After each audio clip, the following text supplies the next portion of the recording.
बिस्मिल्लाहिर्रहमानिर्रहीम। अस्सलामुअलैकुम। मेरे चैनल में आपका इस्तकबाल है। वेलकम टू ऐसे टीचिंग जोन। तो आज हमारी उर्दू सीखिए सीरीज़ का पार्ट नंबर 12 है, मतलब 12वां पार्ट है हमारा ये। तो इसमें देखिए हमने बहुत सारे हुरूफ मतलब अल्फ़ाबेट वगैरह सीख लिया हमने, अक्षर्स वगैरह। तो आज हम जो है ज़बर ज़ेर पेश, ज़बर ज़ेर पेश।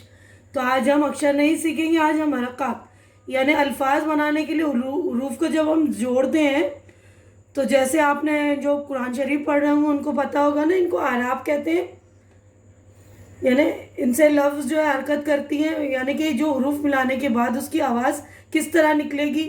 जैसे इंग्लिश में वॉवेल्स होते हैं और हिंदी में मात्राएं होती हैं ना, जैसे हम मात्रा लगाते हैं तो उस अल्फाज का पता चलता है ना किस तरह पढ़ेंगे उसको।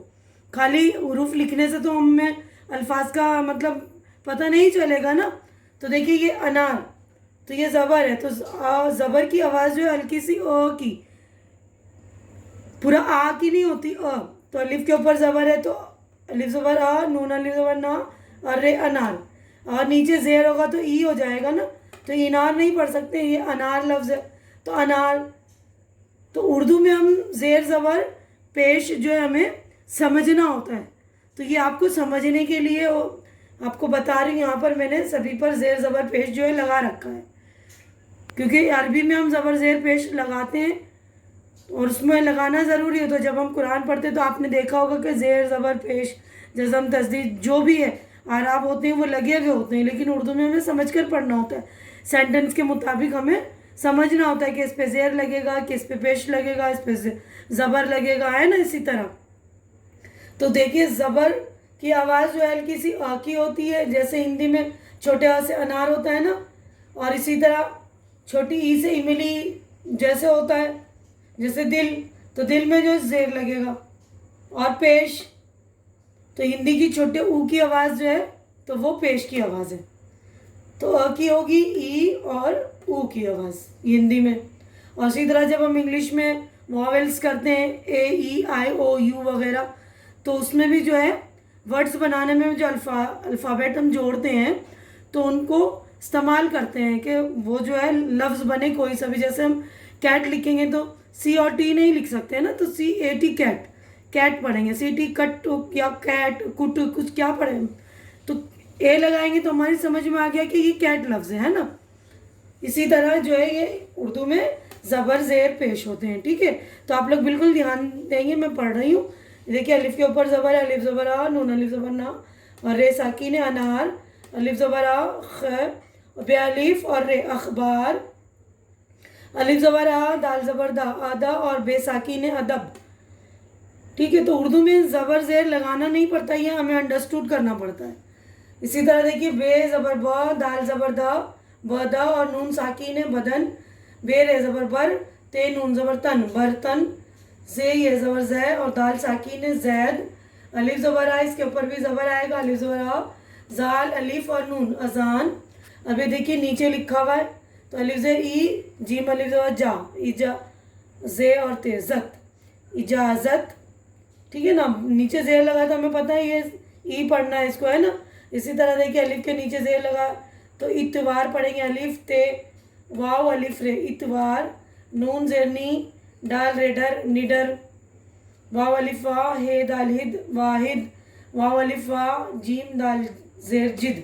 इसके नीचे भी ज़ेर है, देखिए ए के नीचे तो वाहिद, जिम के नीचे ज़ेर है वाजिद, वाव अलिफ वा रे सिन रे से रिस वारिस। अब यहाँ पर देखिए ये पेश लगे हुए हैं, अलिफ पेश ऊ, अली है ना। उर्दू हम पढ़ते हैं ना, अर्दू नहीं पढ़ते हैं, या इर्दू नहीं पढ़ते हैं ना, उर्दू। तो अलिफ के ऊपर पेश है, तो अलिफ रे पेश उर, दाल वाउदू उर्दू, रे ते पेश रुत, और ज़बर होगा रे ते ज़बर रत होगा, या ज़ेर होगा रे ते ज़ेर रित, है ना। तो मीनिंगफुल वर्ड हमें देखना है ना। रुत, रुत का लफ्ज़ के मीनिंग है रुख, रे और खे इसके ऊपर पेश है, रे खे पेश रुख, पे पेश पूर है, अलिफ रा नून अलिफना पुराना, बे नून बुन नून अलिफना बुनना, खे पेश खू दाल अलिफदा खुदा, जिम पेश जू दाल अलिफदा जुदा, ठीक है। तो मुझे उम्मीद है कि आप लोग तीनों ज़बर ज़ेर पेश अच्छी तरह से समझ गए होंगे और इनकी हरकत भी समझ में आ गई होगी कि ज़बर से कौन सी हरकत होती है, ज़ेर से कौन सी है और पेश से। ठीक है ना। तो जैसे हिंदी में छोटे आ से अनार है जैसे हम ये पढ़ेंगे तो दाल दम अदम, तो दम के ऊपर ज़बर है ना। दम पढ़ेंगे द के ऊपर खाली की आवाज़ आ रही है ना हल्की सी, तो ये ज़बर जो है हल्की सी की आवाज़ आती है। अनार अखबार अदब बदन, जैसे ब हो गया ना, बादन नहीं बोलेंगे बदन। बर्तन जैद अजान। अब ये ज़ेर वाली आवाज़ जो है छोटी ई की, इजाज़त इतवार निडर वाहिद वाजिद वारिस। अब पेश की आवाज़ छोटे ऊ की, हिंदी में जो है उर्दू रुत रुख पुराना मुन्ना खुदा जुदा। अब यहाँ छोटे छोटे सेंटेंस है देख लीजिए। उर्दू अखबार दे दो, वारिस अजान दे दो। तो यहाँ पर मैं लिख रही हूँ ज़बर ज़ेर पेश, आप लोग ध्यान से पढ़ेंगे। अब अगली बार जब पढ़ेंगे तो अंडरस्टूड रखिएगा कि सेंटेंस के अकॉर्डिंग हमें पढ़ना है। ठीक है ना। अब इजाज़त दो, हारिस टूटा बर्तन जोड़ो। ठीक है, तो अच्छी तरह से आप ये पढ़ लेंगे। उसके बाद देखिए मैंने आप लोगों को दी है एक्सरसाइज, बहुत ही आसान सी है। तो यहाँ पर मश्क देखिए, ज़रूरत के मुताबिक ज़बर ज़ेर पेश लगाइए, यानी आपको जहाँ ज़रूरत है उस पर ज़बर लगानी है, ज़ेर लगानी है, पेश लगानी। ठीक है ना।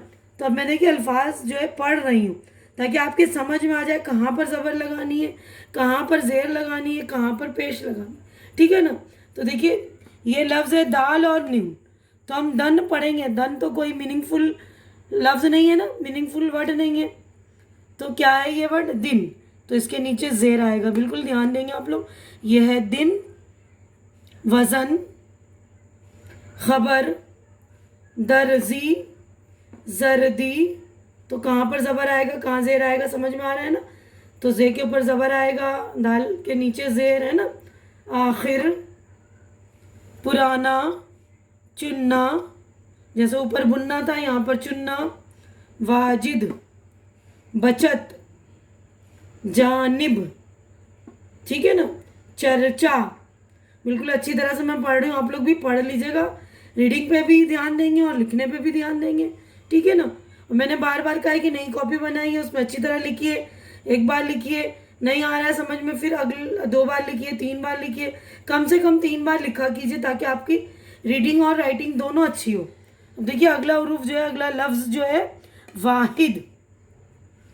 तरतीब, यह है बुत।